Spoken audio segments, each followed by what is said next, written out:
साथियों, जन्म प्रमाण पत्र बनवाने वालों के लिए एक बहुत बुरी खबर निकल के सामने आ रही है।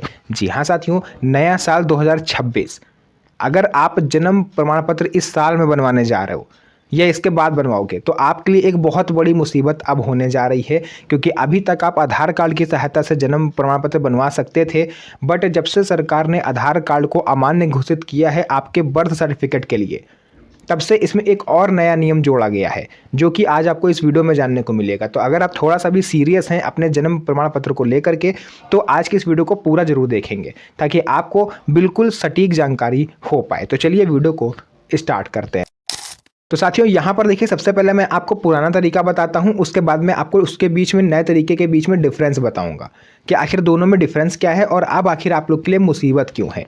तो सबसे पहले अगर हम लोग पुराने तरीके की बात करें तो मैंने आपको बताया था कि ऐसे लोग जिनकी उम्र 40 साल, 50 साल या फिर 80 साल के आसपास है, या फिर वो 20 साल का ही व्यक्ति क्यों ना हो, और आपके पास जन्म से रिलेटेड कोई भी डॉक्यूमेंट नहीं है, तो ऐसे में आप अपना बर्थ सर्टिफिकेट अभी तक आधार कार्ड की सहायता से बनवा सकते थे। किसी भी कार्यालय में जाकर के, चाहे नगर निगम कार्यालय हो, ग्राम पंचायत कार्यालय हो, ब्लॉक कार्यालय हो या फिर कोई भी कार्यालय, तो वहाँ पर आपका बर्थ सर्टिफिकेट इजीली बन जाता था केवल आधार कार्ड दिखा करके। लेकिन पिछले साल यानी कि अभी जो 2025 अभी गया है रिसेंटली, इसमें सुप्रीम कोर्ट ने भी ये चीज़ कही थी कि अब आप लोग जो जन्म प्रमाण पत्र अगर बनवाओगे तो वो आधार कार्ड से नहीं बनेगा। इसी को लेकर के यूपी और महाराष्ट्र जैसे राज्यों में ये नियम भी आ चुका है कि आधार कार्ड अगर अब आपके पास है तो वो आपकी जन्म तिथि का प्रमाण नहीं है। जब वो जन्म तिथि का प्रमाण नहीं है तो उससे बनी कोई भी चीज़ जन्म को कैसे प्रमाणित कर सकती है। तो इसी केस में जन्म प्रमाण पत्र को आधार कार्ड के थ्रू मान्यता नहीं मिली है। और बहुत से लोग क्या करते थे, अब मान लीजिए आपके पास कोई डॉक्यूमेंट नहीं है तो वो एफिडेविट बनवा लेते थे कोर्ट से और उससे वो इजीली बनवा लेते थे। देखिए, छोटे बच्चों को तो ठीक है, अगर कोई 1 साल, 2 साल, 3 साल का बच्चा है तो उनका तो ऑनलाइन भी बन जाएगा। बट दिक्कत हो रही थी ऑफलाइन के लिए, क्योंकि अभी रिसेंटली देखिए मैंने आपको बताया एसआईआर खत्म होकर उठा है, एनआरसी कभी भी आ सकता है। तो ऐसे में सबसे ज़्यादा लोग परेशान हैं सरकारी कार्यालयों में। जिस दफ्तर के आगे सबसे ज़्यादा लाइन है वो है जन्म प्रमाण पत्र का कार्यालय और दूसरा है पासपोर्ट का कार्यालय। तो अब मैं आपको यहाँ पर बताने आया हूँ नया तरीका क्या होगा। पुराना तरीका मैंने आपको बता दिया कि आधार कार्ड से लोग बनवाते थे या फिर एफिडेविट के थ्रू बनवाते थे। अब मैं आपको नया तरीका बता देता हूँ कि आखिर नए तरीके में आप अपना जन्म प्रमाण पत्र कैसे बनवा पाओगे और कौन सी एक नई मुसीबत आ गई है सभी बर्थ सर्टिफिकेट बनवाने वालों पर। तो साथियों, नया तरीका कुछ इस तरह से है। अगर आपके पास जन्म से संबंधित कोई भी दस्तावेज नहीं है तो आपको सबसे पहले तो एफिडेविट बनवाना पड़ेगा।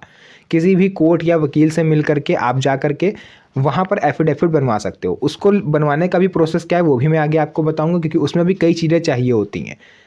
एफिडेविट एक बार अगर आपका बन गया, उसके बाद आपको किसी भी सरकारी कार्यालय में जाना होता है उस एफिडेविट को लेकर के, उसके साथ आप आवेदन कर सकते हो। लेकिन अब एफिडेविट से लेकर के किसी कार्यालय के बीच में अगर आप जाओ तो उसके बीच में एक और नई मुसीबत आपके लिए खड़ी है, वो है एसडीएम कार्यालय।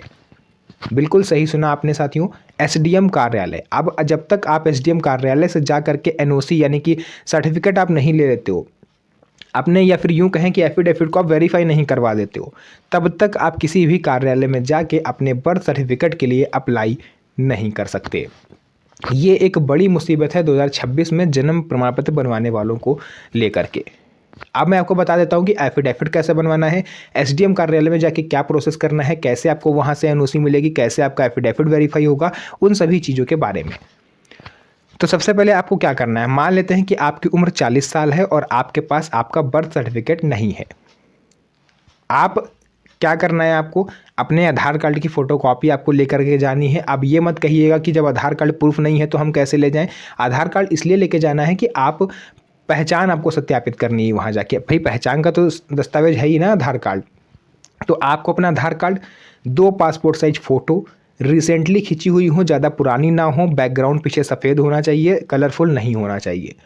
सेम यही चीज़ें आपको 2 गवाहों को भी साथ में लेके जाना है, उनके दस्तावेज भी यही होंगे। और जो गवाहों को आपको लेके जाओगे उनकी उम्र आपसे 4 से 5 साल बड़ी होनी चाहिए। ज़्यादा बड़े होंगे चलेगा, बट छोटे नहीं होने चाहिए। मान लीजिए 2 गवाहों को आप लेके जा रहे हो जिनकी उम्र 45 साल और एक की 60 साल है।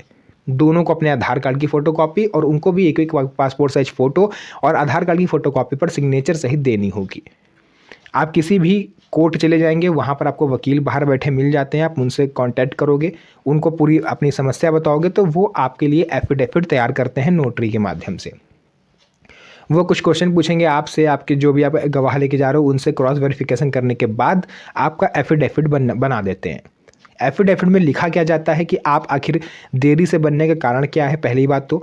और आपको ये उसमें लिखना होता है कि मेरा नाम ये है, मेरा माता पिता का नाम ये था, मेरा जन्म यहाँ पर इतने बजे इस स्थान पर हुआ था, किसी कारणवश मेरे पास जन्म से संबंधित कोई दस्तावेज नहीं है, कृपया करके मतलब आपको लिखना है कि मुझे जन्म प्रमाण पत्र बनवाने की मान्यता दें, या फिर मुझे जन्म प्रमाण पत्र अप्लाई करने के लिए इस सक्षम बनाएं।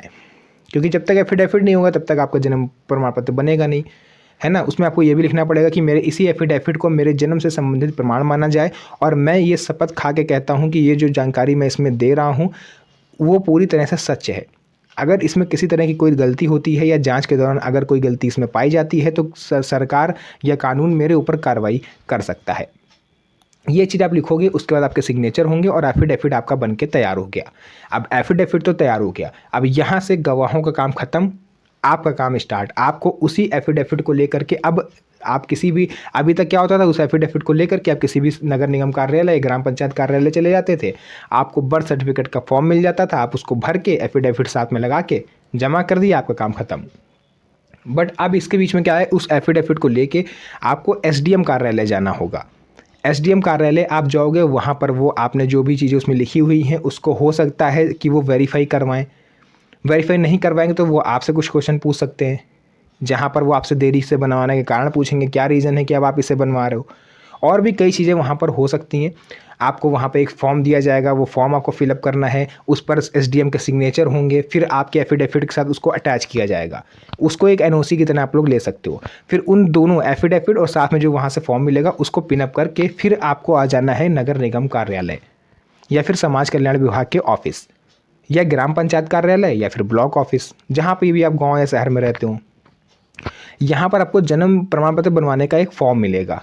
आपको उस फॉर्म में जो भी डिटेल मांगी गई है सब कुछ लिख देनी है, और उस फॉर्म के साथ अपने एफिडेविट को और उस एसडीएम के जो नोटिस होगा उसको साथ में पिनअप करके आपको फाइनल सबमिट कर देना है। यहाँ से ये प्रोसेस होगा आपके जन्म प्रमाण पत्र बनने का, और इस तरह से बना हुआ जन्म प्रमाण पत्र ही अब वैध माना जाएगा। अदर किसी तरह से अगर आप बनवाते हो ऑनलाइन या किसी भी दलाल के थ्रू, तो उसका जो वैलिडिटी टाइम है वो कम हो सकता है, या फिर आप अगर फंसते हो तो आप पर कानूनी कार्रवाई हो सकती है। तो ये एक महत्वपूर्ण खबर थी जो मुझे लगा आप लोग के साथ शेयर हो जानी बेहद ज़रूरी है, ताकि अगर आप लोग नए साल के बाद अपने बर्थ सर्टिफिकेट को लेकर के काम करने वाले हो तो आपको ये जानकारी पहले से हो। तो साथियों, अगर वीडियो पसंद आई हो तो वीडियो को लाइक करके चैनल को सब्सक्राइब जरूर करिएगा, क्योंकि इस तरह की वीडियोस मैं आपके लिए बनाता रहता हूँ। साथ ही साथ इस वीडियो को अपने उस दोस्त, अपने उस रिश्तेदार के साथ भी शेयर करिए जो आगे चल के कभी जन्म प्रमाण पत्र बनवाने जा रहा है। साथियों, मेरी आप लोग से रिक्वेस्ट रहेगी कि अगर आपके घर में कोई छोटा बच्चा है 10 साल से कम उम्र का, 15 साल से कम उम्र का, तो उसका बर्थ सर्टिफिकेट जरूर बनवाएं, क्योंकि जो समस्या आज आप फेस कर रहे हो कल को उसके आगे वो चीज़ ना आए, फिर वो इसके लिए आपको जिम्मेदार ठहराएगा कि ये नहीं बनवा गए, है ना। आप समझ सकते हो। तो आपको उसका भी बर्थ सर्टिफिकेट बनवा लीजिए, क्योंकि ऐसे छोटे बच्चों का, 5 साल से कम उम्र के बच्चों का आप ऑनलाइन भी बनवा सकते हो, बट बुजुर्गों के लिए या 40 साल से ज़्यादा उम्र वालों के लिए ये सुविधा ऑनलाइन नहीं है। तो आज की इस वीडियो को इस जानकारी के साथ यहीं पर करेंगे एंड। मिलते हैं आप सभी से नेक्स्ट वीडियो में एक और अच्छी इंटरेस्टिंग मजेदार वीडियो के साथ। तब तक के लिए धन्यवाद। जय हिंद।